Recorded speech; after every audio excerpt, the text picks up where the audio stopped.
John Lynch speaking to the media at the owners' meeting and causing a little bit of stir amongst 49ers fans. What did he say? What does he mean about the future of not only Jimmy Garoppolo, but some other 49ers? And the Niners have re-signed another one of their own. All that and more coming up right now. You are Locked On 49ers, your daily San Francisco 49ers podcast, part of the Locked On Podcast Network, your team every day.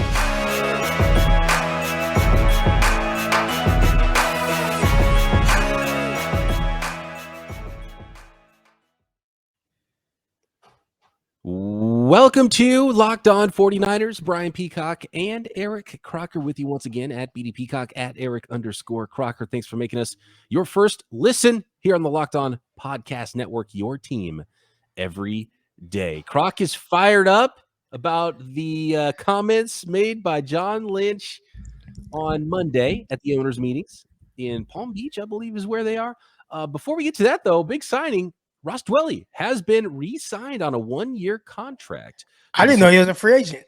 Yeah, he's a free agent. We talked a little bit about it when we were talking about our tight ends, maybe being a little bit of a need for the 49ers. Maybe still they can sneak a guy in on day 3, but I think we can move that need down a little bit, knowing that Warner, Ross Dwelley, and, of course, George Kittle are back. Those are the 3 guys that have been on the roster, and I would assume they will continue to be, but there is some potential for a rookie to come in and maybe compete there or maybe even be on the practice squad. So I don't think that need is gone all the way. You're looking at some late round tight ends potentially for the 49ers, but a lot of people really like is back. And of course, you hope that they don't have to lean on Dwelley and Warner and that George Kittle be healthy and that dude all season for the 49ers. John Lynch, let's get into this, Croc, because I know you're ready to go. You do not want to see Jimmy Garoppolo sitting on the bench for the 49ers in the fall. John Lynch, talking to reporters, said, quote, "I think we're fortunate that we have 3 quarterbacks we believe in, Trey, Jimmy, and Nate." I love how they just throw Nate in there too. Remember? Because this is what they used to do with CJ Beathard and Nick Mullins, talking about, we got 3 starting quarterbacks. And look, again, the 49ers still have 3 starting quarterbacks, Jimmy, Trey, and Nate. He named Trey first. Trey, Jimmy, Nate. What do you think, Croc? He also went on to say, and some people are looking for one, so I think that's a position of strength. Freudian slip, Croc. John Lynch already told us all what he thinks. He said Trey first, then Jimmy, then Nate. That's the depth chart. He's got this thing outlined on a whiteboard. Actually, they don't use whiteboards anymore. Have you seen their draft room, by the way? How sophisticated it is, all digital. I mean, that is an insane situation. It's better than your big screen you got with the projector in your house now. I haven't seen it. I mean, I've seen like their kind of war room with a lot of TVs. But they might still use the whiteboard. I see a lot of teams use the whiteboard and they stick the names on the board and do the depth chart, all that good stuff. I don't know how much to take away from like him ordering it that way. Maybe he truly believes that. But in my eyes, as long as Jimmy Garoppolo is making $27 million, he is at the top. Did John Lynch just tell us? Well, basically, he was answering the question, are you going to cut Jimmy Garoppolo? He says they're not going to cut Jimmy Garoppolo. Does that disturb you? Does that surprise you, Croc? Do you think John Lynch was telling us to expect that there's going to be a quarterback competition in training camp? Or is it going to be the same as last year? Jimmy's the one and Trey's the backup. Or could Jimmy Garoppolo come in as the number 2 and just be a backup all year to Trey Lance? What did John Lynch tell us by letting us know that he's not going to cut Jimmy Garoppolo? For me, and I think most people think like I'm all fired up because I'm so pro Trey Lance. And that's not it at all. Like, listen, at the end of the year, Trey Lance had a pretty solid game against Houston. Eric Crocker was not saying, oh, you got to start Trey Lance. What was I saying? Dude, you got to play Jimmy G. Like that's your guy. That's your starting quarterback. You got to. So I'm not like this biased guy one way or the other. I try to make sense of the moves that the team makes. And to me, keeping Jimmy Garoppolo on the team makes no sense. Like now, if you go into it and if you come out and say, well, Trey Lance isn't ready, so, we got to go Jimmy Garoppolo, that's one thing. All right, I can accept that. All right, but their moves, and we talked about it, giving Nate Sudfeld guaranteed money. That lets you know they weren't preparing for Jimmy Garoppolo to be on this roster. Matter of fact, they were really trying to trade him. The injury threw everything off. I understand that. I understand that they're kind of backed into a corner here and their options are limited. Also understand that God, what is John Lynch supposed to say? Oh, yeah, well, if we can, we will cut him. Like, he's not going to come out and say that either. But if we take him for what his word is, like for what he just said, I think that's a disaster. You cannot have Jimmy Garoppolo on the roster unless he's your guy. If he's your guy, fine. But if he's not, let's say even, oh, well, we just have him compete in training camp. Hell, you got Trey Lance, and again, compete. Awesome, great. But let's say, hypothetically speaking, Trey Lance beats him out. You said you're not willing to cut Jimmy Garoppolo, so you're going to sit $27 million on the bench and have a guy sitting there who everyone on the roster loves, who everyone on the roster has won a lot of games with, who everyone on the roster has went to an NFC Championship game, a Super Bowl, and another NFC Championship game. And that's impossible because the moment you're a young guy, and it is inevitable, we've seen it with all young guys. The moment you're a young guy, even Mac Jones, people forget, they started off 2-4. And he was allowed to play through it. Why? Well, they cut Cam Newton in training camp. So if you have Trey Lance and he comes off, let's just say they start off 2-3.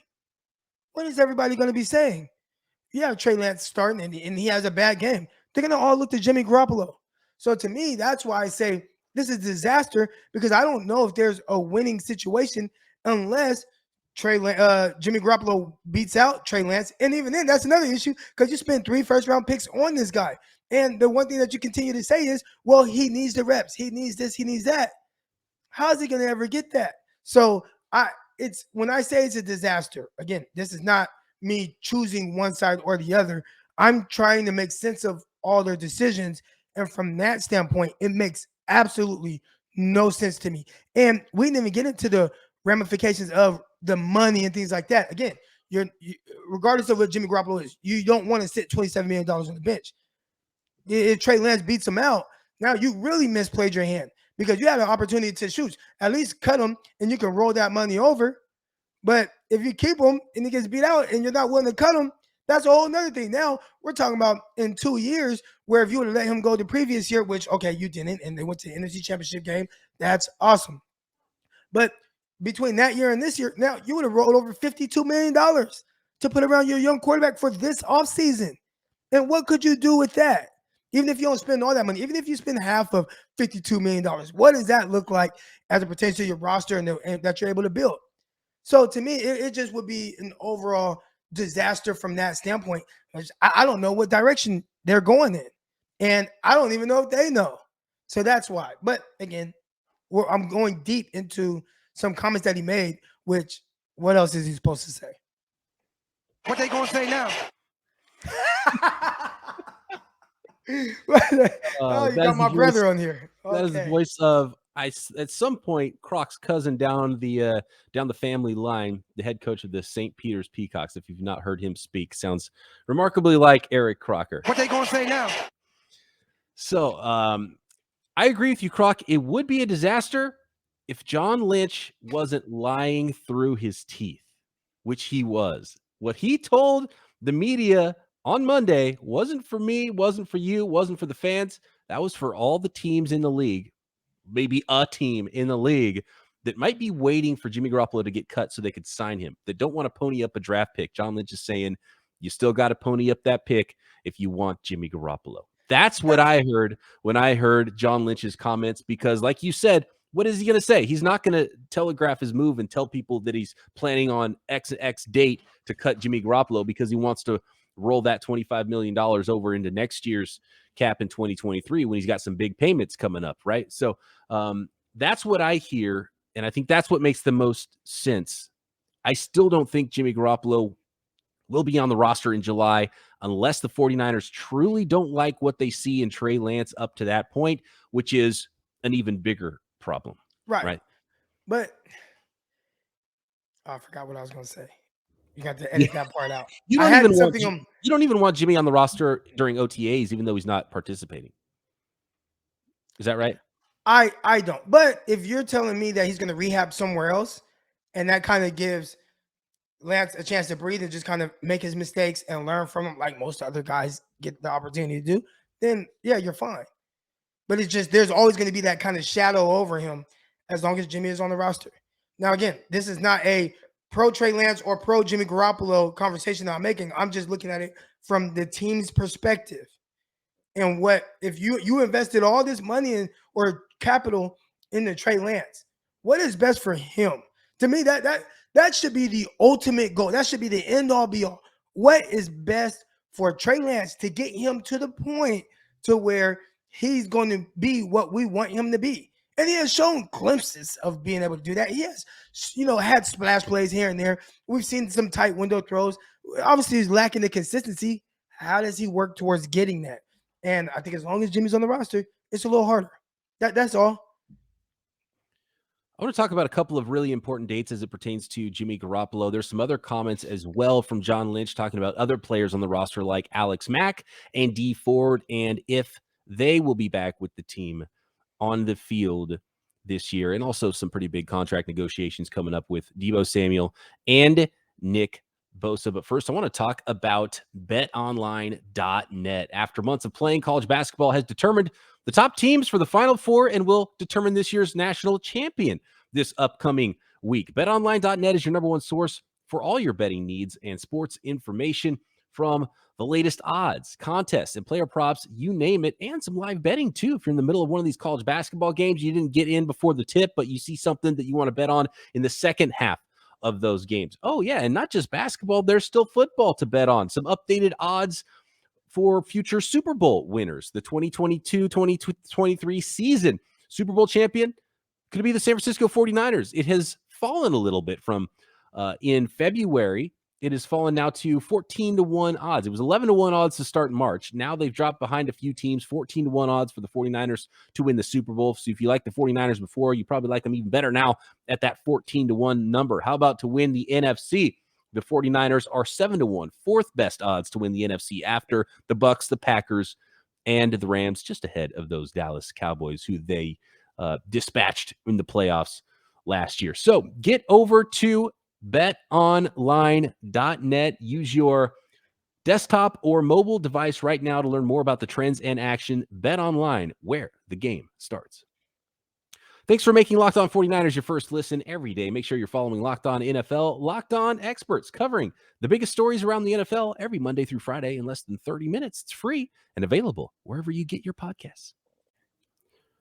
So, Croc, as it pertains to the time frame for Jimmy Garoppolo, and if the 49ers could actually still get something back for him, and I feel like it's still a play, because they already said their goodbyes. Like, everyone knew what the score was. Garoppolo knew he was gone. Trey knew he was going to be the guy. The 49ers knew they were going to be able to trade him. The shoulder has thrown a wrench into the works. And clearly, John Lynch said, look, the 2 second-round picks thing wasn't real. They didn't get that offer, and he didn't tell teams that that was the offer he was getting. Maybe he was asking for that, but he didn't say that he had that offer. And there are some teams that checked in. He said, John Lynch said that there were some teams that they were somewhat close with, that they had talked a lot with. And I think maybe it was the Colts, right? That might have been that team. That maybe Colts in Washington, probably. Washington, yeah, and who knows who said no, or they were a little bit worried about the shoulder. I think it was the Colts who, there was reports that they said, they were a little bit worried about the shoulder, not that it wasn't going to recover, but just having a guy through camp and all the way. So the shoulder has hurt some things. Now, looking at the timing of all of this, 6 weeks out, there's a 6-week post-op checkup for Jimmy Garoppolo. Will teams be more comfortable after they see that after 6 weeks? That just so happens to coincide with about a week before the NFL draft. Is there a team like the Panthers, who are sitting there at number 6, and they say they love one quarterback? If that quarterback goes in front of number 6, then maybe they draft an offensive tackle. They call up the 49ers before round 2 begins, and the Niners end up with some draft capital, right? So I think that's a possibility. The draft is also a really big date for Jimmy Garoppolo if he was to be dealt, either on draft night, right before, maybe right after. Then you go to July when Jimmy Garoppolo is fully healthy. And, obviously there's potential for other players to get hurt. Maybe some teams see some things they don't like from their current quarterback groups. And maybe someone circles back with the 49ers, knowing that they're not going to cut Jimmy Garoppolo and the 49ers can get something from them there. And my question is, what if then they haven't gotten an offer for Jimmy Garoppolo? Because that's when it starts to get real. Do you take him to camp or do you cut him before camp? Because I'm like you, I think you have to roll that money over to next year. I don't think you have to do anything at all. In fact, I think it helps the 49ers to keep Garoppolo on the roster until he's healthy, because obviously they don't want to have to, once he can pass the physical, they can cut him and they don't have to worry about the guarantee or any of that. And they can get that money on the salary cap this year instead of a credit for next year with that $7.5 million injury guarantee that Jimmy Garoppolo has. So I think it can only benefit the 49ers to hold him on to the roster for a while. But you don't want to go to camp and have this competition and have everybody on the entire roster, coaching staff, all the players. George Kittle was already tired of the questions 2 months ago, right? And you want these players to that's when you start to get the problems and it starts to be an issue. And I know they're all professionals, but there's a reason there's the saying that when you have two quarterbacks, you really have none. And I totally understand why the 49ers went through last year with Jimmy Garoppolo. But if they believe in Trey Lance, Jimmy can't open camp with the 49ers, and it can't even be a competition. You talked a little bit about, trade compensation. And for me, I think that's another part of the issue, right? Like now, John Lynch is maybe saying that people aren't offering anything. Maybe that's the case, but maybe whatever you're asking for, they're like, all right, we'll get back to you. Have you done that where you go to the store or you go to buy something and you see the price? You're like, hey man, how much would you take for that? And they don't really budge off, and you're like, all right, let me go check with my wife, and then we'll talk about it and see if we want to come back. Like, but you have no intentions on coming back. No. Yes, absolutely. I mean, do that. Yeah, you put it on your wife. Like, oh, let me talk to my wife about it. I think I'm going to come back. I'll let you know. You have no intention on coming back. There could possibly be a situation like that where they hear the asking price and it's like, hell no, man, let's go get Mariota, or hell no, man, let's go get Mitchell Trubisky. Yeah, pay him less and draft a quarterback, as opposed to trading all this capital that they want for an injured, bad shoulder, expensive, quote unquote expensive. It's not anything crazy, but it is crazy. $27 million as opposed to what you can get if you pay Mitchell Trubisky. It's much less. All right, so how much better do people think Jimmy Garoppolo is than Trubisky? Or how much better do they think, we could put him in a good situation to where it evens out a little bit more. Now, we don't think that way. I think I'd much rather have Jimmy Garoppolo. Pretty sure most 49er fans would tell you, hell no, that's crazy. But you never know how these NFL teams think. And right now, it seems like they don't think much of Jimmy Garoppolo. And if you listen to Ian Rappaport and, some of the things that he said on his Twitter account, released a video, I believe he was on NFL Network. It's like, man, like maybe they have 49ers take a pay cut. How much of a pay cut does Jimmy Garoppolo have to take for you to feel more comfortable with him potentially having to be a backup? It would have to be backup money. Pay backup money for a backup, which is more than he should be willing to take a pay cut for, unless like $10 million. He sees the writing on the wall for whatever he would sign if he was cut with another team who would rather just be back up with the 49ers than a backup with those teams. In that case, you still cut him and just re-sign him. Maybe that's what happens. So I can't see a pay cut really working out unless Jimmy Garoppolo's taking a pay cut to be a starter with the 49ers. And then that's another the 49ers would have to have, at this point, I don't see any good for the 49ers as it pertains to Trey Lance's long-term future. If the 49ers aren't willing to go with Trey Lance this year, that's just a really bad sign all around, right? You would assume. But here's the thing. A lot of guys, that go high, they are forced into playing. So even if they are as far along as Trey Lance, which watching him and watching a lot of the other rookie quarterbacks, I didn't see drastic difference. Oh my goodness, this guy is so much better than Trey Lance. Like, I didn't see that. And I watched a lot of those guys just to be able to compare. And obviously you see guys, especially the more games they play, oh man, he made this play. Oh man, that was terrific. But their games on a consistent basis, not ideal. So it's not like even Mac Jones, who had the great rookie season, his first handful of games didn't look that great, but he had the opportunity. And guess what? He didn't have Cam breathing down his neck, who might have got inserted after a bad game as the starter, but they eliminated that option. And I understand the not eliminating that option last year, even though I think maybe they should have, or I could have seen a scenario where they could have, but they wanted to be competitive, wanted to make sure they had Jimmy Garoppolo around. I think it's a different score this year, and I think they should take a page out of Bill Belichick's playbook this year, and maybe Jimmy Garoppolo would be a better person to have around than Cam for some certain reasons, just personality wise. But once they decided they were going to go with Mac, they didn't want Cam breathing down his neck, and it was good for Mac in the long run. Well, there's a lot of people that are just like, oh, well, he just flat out beat Cam Newton. You have all these people, but it's like, dude, I watched Mac Jones, and I watched him this season. Like, it was solid. He threw more to the running backs than anyone in the NFL. Like, most people that are watching, like, you actually watch games, they're like, oh, he's checking down. Now, again, I'm not hard on Mac Jones. Like, he's a rookie, and I view him as any other rookie. And he threw a high percentage, like, he completed a high percentage of passes. But if you watch the game, I mean, they won a game where he threw the ball 3 times. Like, we talk about Jimmy Garoppolo and his 8 passes in the NFC Championship game. The Patriots literally won a game where Mac Jones threw the ball 3 times. All right. They did a really good job of, they played good defense. Their corners, I felt like every time I watched the game, they were running an interception back into the end zone. They probably led the league in interceptions or is right behind Dallas Cowboys. The defense made plays. They were able to lean on the run game. And then the one time when they couldn't do that in the playoffs, where your defense doesn't get the turnovers, they don't get the takeaways, you can't really run the ball, you fall behind, he looked just as bad as anybody. You know what I'm saying? They got blew out. So again, that's not any slight towards Mac Jones, but to me, that's just how it worked. Like, your rookies, you got to go through ups and downs. They were 2-4. Like you said, like, that was he had a game, he had 3 picks, throwing pick sixes, all type of stuff. Hey, play through that. And we eliminated Cam Newton, who everybody talks about, oh, Cam Newton, this and that. Everybody says so much better. I watched him. The last time we saw Cam Newton, when he played that last preseason game against the Philadelphia Eagles, he threw 1 incomplete pass. 1. He was like 12 or 13. He was sharp. He was decisive. He used his legs. He was on the money. And they cut him after that. So that Mac Jones does not have to deal with this polarizing figure behind him. Because when, like you said, when they started 2-4, there would have been grumblings. Should they go to Cam Newton? Everybody would have been asked that every week. They didn't have that issue because they eliminated that. And I think it was for the better. And obviously, Mac Jones finished the year pretty strong. They went on the run. So what you're saying is the 49ers should have drafted Mac Jones. Is that what I'm hearing? No, I think they drafted the right guy. I think they need to live with the ups and downs of what comes from a young guy playing.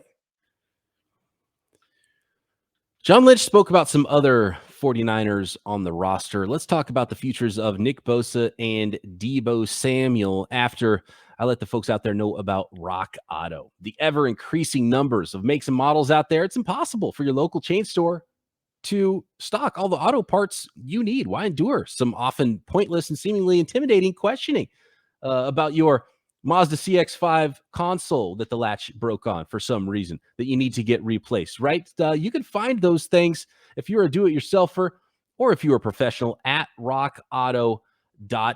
And don't wait for that person behind the counter with their green screen that only has one option for you and is marking you up 30, 50, even 100% for the same parts at that chain store. No, go to rockauto.com. That is a family-owned business serving do-it-yourselfers for over 20 years, and Rock Auto prices are always reliably low.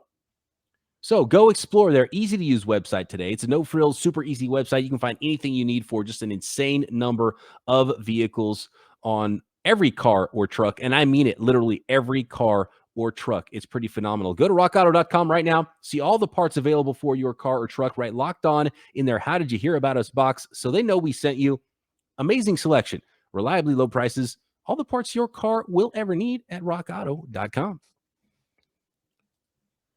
Aside from Jimmy Garoppolo, for now, staying on the San Francisco 49ers roster, John Lynch talking about a hot button topic this week, Deebo Samuel and defensive end Nick Bosa, basically said there's been good communication, quote unquote, with the agents for both of those players and that there is a plan for each of those guys. And Lynch made sure everybody knows, and we've been trying to tell him, Croc, that those guys are not going to be those guys are going to be a part of us for a long, long time, end quote, is what John Lynch had to say about Deebo Samuel and Nick Bosa. No, there are no plans to trade Deebo Samuel. I heard something in what he said that might cause a little hiccup. Do you know where I'm going with this? No. He talked about Deebo Samuel's usage and how it was kind of unique, but they want to get it done. They want to get the job done. Are they going to? Running backs don't make as much money. They make, and he used half of his time, like half of his usage was at running back. Well, not half, but especially down the stretch. The second half of the season, more than half of his usage. He had way more carries than receptions. So, are they going to try to play hardball with him and kind of tie in kind of a running back money, but receiver money, and kind of like squish that together and what that looks like? If so, there can be an issue with his contract negotiations. Well, if I sat at the table with Deebo Samuel's agent, and hopefully Deebo Samuel's not in the room, I would try to sneak that past him, which he would say hell no to, right? But Deebo Samuel himself has been okay with it. He called himself a wide back, so I would use that against him. He's like, look, he knows himself that he's a wide back. So this is not like, I'm not making this up. This is a real thing. That's what Deebo Samuel is. His agent has to tell him, stop saying that. Yeah. So I think they could use that in negotiations to try to keep his number in a reasonable area. And I think they'll be able to get a deal done. So look, and the last 2 summers, they've done big deals with Kittle and with who was last year, Fred Warner, right? So they've done big contracts over the course of the summer. I would expect them to revisit this with Deebo, and I think they can get a deal done. He's not going to break the market or anything this offseason, but he's going to get a whole bunch of money, probably. Or, I think a good strategy would be to say, let's let you play this season out and earn it and stay healthy again and have another really good year, and then we'll pay you what you're worth. So I don't know. We'll see how it goes with Deebo Samuel. It does get a little bit more difficult to negotiate it because of the running back usage and, the injury rate and all of those things. So we'll see how it goes with Deebo Samuel, but I could see it get a little contentious if they get offended that the 49ers even float that idea that maybe you pay him a little bit less because he's half running back. Half running back. It's like what do they call it? It's like like an animal that's like what do they call it? A liger? Like a lion and a tiger. Yeah. He's definitely the liger of the NFL. That is absolutely what Deebo Samuel is. I like that nickname a lot, actually. That's pretty funny. The liger. And they have another year on Nick Bosa. That might be the big extension next summer. So every summer, basically, the 49ers are going to pay somebody a crazy amount of money. So you think they're going to wait on Nick Bosa because they have that 5th-year option? I think it's smart unless he's willing to sign, one of those $17 million per year deals that, Chandler Jones just signs, then then go ahead and extend him now. But I don't know why Nick Bosa would do it. So it's max money. And then, it's max money for Bosa if he plays it out, and it's more injury, insurance against injury for the 49ers if they wait to do that big long-term deal. So I think that one's the next summer. This summer, Deebo. Next summer, Nick Bosa, if I had to guess. I would get it done this summer. Again, I mean, I guess I'm alone with this. At least I'm not on the same page with the 49ers front office with this, but I need to load up on things while my quarterback is on his rookie contract. So the sooner I get a Nick Bosa contract done and I can pay him whatever I want early on, I can front load some stuff and all that. At least that's what you're supposed to be doing when you have a rookie on this contract, quarterback, but whatever. I could front load Nick Bosa's contract, and by the time, the new CBA, or not new CBA, but new TV money, all that kicks in and other guys start to get paid, like his contract won't even look like much. I do it with Deebo Samuel as well. You're supposed to be able to front load those guys' contracts now. Isn't that what are the Chargers doing with Justin Herbert? Now, I'm not saying Trey Lance is Herbert. Hell, Trey Lance currently is not even the starting quarterback. But they're like, man, let's go spend all this money on and get all these other guys. Khalil Mack, hell yeah, we could pay him. And who else wants to come? I bet they probably ideally would not want to pay Mike Williams as much as they did. But you know what? We can't, because our quarterback is on a rookie contract. So we can give him $5 million more than we ideally would want to. And it's not an issue. They have to be smart. And I think it's why they didn't go crazy in free agency. Do you believe John Lynch when he says that having Jimmy Garoppolo on the roster didn't affect what they were going to do? They were going to make one big splash, or I think it'd take a one big bite, and that one bite was Charvarius Ward. Do you believe him when he says that, and it wouldn't have affected other things that they would have done in free agency? No, he's a liar. He just said we just read his quote from, what was it, the combine? Was it the combine? You must have been the combine, early March. Yeah, we just read his quote from the combine, and he said with Jimmy Garoppolo on there, like that wasn't plan A, plan B, plan C, or whatever, but it affects how aggressive you could be in free agency. Now you can look up exactly what he said, word for word, bar for bar, but ultimately that's what he said. It affects how aggressive you can be in free agency. Having Garoppolo on, so he's a liar. He lied at least twice in that in that presser for sure. D Ford will be back with the 49ers in contract only. I've been saying it, and now you can hear it from John Lynch. He said, quote, "I don't see a lot of hope in him being a factor for us on the field moving forward." So basically, he's dead cap money on the 49ers roster right now. Nice. We'll go on IR, PUP, or whatever list he'll end up on, and that's where he's going to be before that contract finally expires and gets off the books for the 49ers. He's got the Bobby Bonilla deal. Almost, man. I can't believe Bobby Bonilla is still getting paid. I forget the date, but every year he has a party, gets $1.13 million or something crazy. Alex Mack is expected to return for the 2022 season, according to John Lynch, who just got married in Ireland, by the way. Did you see the photos of, I believe it was Kittle and Alex Mack maybe Juszczyk was there. I think a lot of the 49ers were there in Ireland as Alex Mack got married. Lynch said Mack is, quote, training like he's coming back. I won't speak for him, but all signs are him coming back and being a part of us. So hopefully it's not one of those like draft day Joe Staley things where you find out, oh crap, Alex Mack isn't coming back. 49ers need a starting center ASAP. You start getting married and stuff, and you're newlywed, and you want to start spending more time with the wife, and he's probably not hurting for money or anything like that. Right. You can start, your mind starts wondering a little bit closer to retirement. Yeah, and you go on a honeymoon, and all of a sudden you start gaining some pounds. Croc, you know what it's like. The weight starts coming on. You're getting a little older. You're in your late 30s. You get married. It's older than us. Some weight. It's hard as hell for me to lose weight. So I can only imagine someone that's already bigger, and now you got to lose weight to get in. Oh man, that's tough. Yeah. It's Alex Mack, love you, man, but it's the downward spiral. It's begun for you. 38 years old. How old is he? 38, something like that. 37, maybe. Yeah. Pretty old for an offensive lineman, especially center. It's got to get out and move a little bit. Yeah.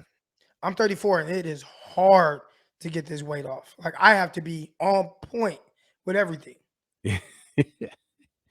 Oh, geez. Well, guess what? We get to go through this again tomorrow because the coaches will be speaking to the media tomorrow. Kyle Shanahan will come. The thing I'm looking for is Kyle Shanahan's messaging and John Lynch's messaging meshing together. Do those things match up? I wonder what because he's going to be asked those questions. What is Kyle Shanahan going to say about the quarterback situation, about the value of Jimmy Garoppolo being on the roster? I bet he's going to say something like, you don't just cut someone as good as Jimmy Garoppolo, starting quarterback in the NFL. There's not 32 of those guys, and we have 3 of them, and you don't just cut those guys. That's what Kyle Shanahan's going to say tomorrow, I bet, about Jimmy Garoppolo. So this time last year, he was saying, I don't even know if we're going to be alive tomorrow. And now it's like, oh man, you just can't cut Jimmy Garoppolo. I don't think he can outdo that one. But Winky Wednesday coming up tomorrow. We'll hear from Coach Kyle Shanahan. And then Thursday, Croc and I are going to do a little mock draft. We're going to do a San Francisco 49ers 7-round mock draft using the list of needs that we came up with on Monday's podcast. I'm excited for it. I'm so excited for it. I can't even speak. Croc, good stuff. And thanks everybody out there for making us your first listen. For your second listen, check out Crocker doing the Locked On NFL Draft podcast. Had a brand new mock draft Monday up this week. We'll be back tomorrow right here, Locked On 49ers.